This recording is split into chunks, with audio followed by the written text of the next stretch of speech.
বন্ধু আমরা চলে এসেছি রামঘাটে। এটাই হচ্ছে শিপ্রা নদীর তীরে অবস্থিত রামঘাট। এটাই হচ্ছে সেই রামঘাট। আর এখানকার সেই পবিত্র নদী, যে নদী এখানকার বাসিন্দাদের মাতার উপর পরিচিত, এই হচ্ছে সেই রামঘাট। আর এই হচ্ছে সেই শিপ্রা নদী।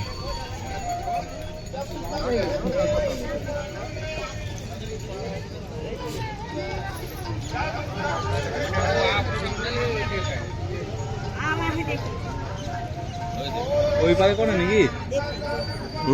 ওই পারে করে নাকি? ওই ব্রিজটা পার করে যাওয়া যাবে।